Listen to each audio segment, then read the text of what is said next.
ఆచరణలో ముందుకెళ్తామని చెప్పి మీ ద్వారా తెలియజేసుకుంటున్నాం అధ్యక్ష. మినిస్టర్ గారు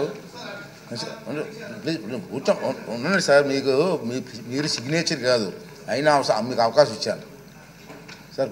సార్ కూర్చోండి సార్. మీకు మీ డిపార్ట్మెంట్ సమస్యలు ఉన్నాయి కాదంటలేదు. తెలుగు గంగ అంటే నందమూరి తారక రామారావు గారు గుర్తొస్తారు. అంటే ప్రత్యేకమైన శ్రద్ధ పెట్టండి సార్, ప్రయారిటీ ఇవ్వండి. నెక్స్ట్ క్వశ్చన్ 833 అండి, పురపాలక శాఖ మంత్రి. అధ్యక్ష, మొదటి ప్రశ్నకి సమాధానం అధ్యక్ష. ఈ యొక్క అమరావతి క్యాపిటల్ సిటీలో పనులు పూర్తి చేయడానికి 64,721.4 కోట్లతో ఎస్టిమేషన్ తయారు చేసి టెండర్ల ప్రాసెస్ జరుగుతుంది అధ్యక్ష. రెండవ ప్రశ్న సమాధానం 3 సంవత్సరాల్లో పూర్తి చేయడం జరిగింది అధ్యక్ష. మూడవ ప్రశ్న సమాధానం డీటెయిల్స్ ఇవ్వడం జరిగింది. నాలుగవ ప్రశ్న సమాధానం 2019-24లో వచ్చిన పొలిటికల్ అనిశ్చితి వల్ల అమరావతి క్యాపిటల్ సిటీలో వర్క్స్ అన్ని పూర్తి ఆగిపోయినాయి అధ్యక్ష. అవన్నీ కూడా 2028 పూర్తి చేసి రైతులకి ఏదైతే ప్లాట్లు లేఅవుట్స్ వేసి ఇవ్వాలో ఆ లేఅవుట్స్ అన్ని కంప్లీట్ చేయడం జరుగుతుంది. ధన్యవాదాలు అధ్యక్ష. మీరు అనుమతిస్తే ఈ ప్రశ్న కొంచెం సుదీర్ఘంగా టైం కూడా చూసుకోండి కొంచెం. అది మీరు అంటే చాలా ఇంపార్టెంట్ కాబట్టి రిక్వెస్ట్ చేస్తున్నాను అధ్యక్ష. అయితే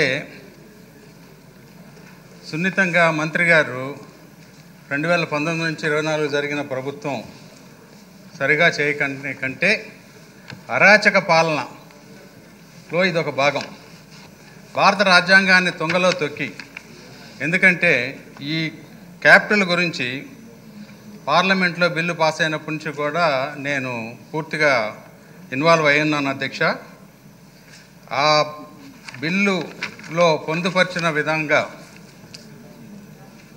ఇదే అసెంబ్లీలో అప్పటి మన ముఖ్యమంత్రిగా చంద్రబాబు నాయుడు గారు బిల్లులో పెట్టిన విధంగా క్యాపిటల్ని సెలెక్ట్ చేయడం జరిగింది. న్యాయానికి క్యాపిటల్ సెలెక్ట్ చేసుకోవడానికి రాష్ట్ర ప్రభుత్వాలకి హక్కు ఉంటుంది.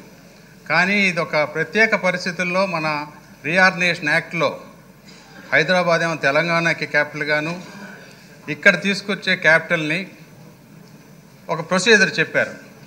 పాపులర్లీ ఎలక్టెడ్ గవర్నమెంట్ వచ్చినాక శివరామకృష్ణ కమిటీని ఒక సూచనప్రాయంగా తీసుకోవాలి, కానీ ఎలక్టెడ్ గవర్నమెంట్ తీసుకున్న డెసిషనే ఫైనల్ అని. అందులో కూడా ఏ క్యాపిటల్ అనేది కూడా చాలా క్లియర్గా ఉన్నది. ఆ పరిస్థితుల్లో అప్పటికున్న ఆంధ్రప్రదేశ్ అసెంబ్లీ కౌన్సిల్ రెండిట్లో కూడా ఈరోజు ఆంధ్రప్రదేశ్లో ఉన్న రాజకీయ పార్టీలు అన్నీ ఉన్నాయి. ఆ రోజు కాంగ్రెస్ ఉంది, కమ్యూనిస్ట్ పార్టీలు ఉన్నాయి. ఇనానిమస్గా ఈ క్యాపిటల్ని సెలెక్ట్ చేయడం జరిగింది.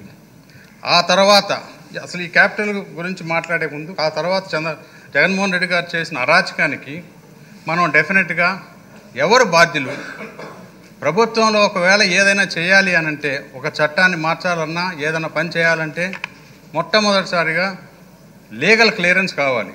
లీగల్ క్లియరెన్స్ అసలు ఎవరు ఇచ్చారు? ఫైనాన్స్ క్లియరెన్స్ కావాలి. ఆ తర్వాత క్యాబినెట్కి ఎవరు పెట్టారు? ఆ తర్వాత విచ్చలవిడిగా ఎన్ని కోట్లు ఖర్చు పెట్టారు లాయర్స్కి.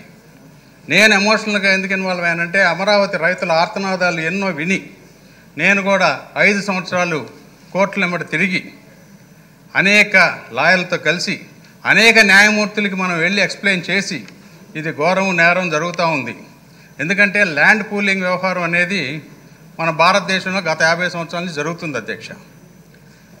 ఇక్కడ ప్రత్యేకత ఏంటంటే 3 పంటలు వచ్చే ల్యాండ్ని చంద్రబాబు నాయుడు గారి మీద ఉన్న క్రెడిబిలిటీతో, గౌరవంతో, నమ్మకంతో రైతులందరూ కూడా ముందుకొచ్చి ఆ రోజున ఇవ్వటం జరిగింది.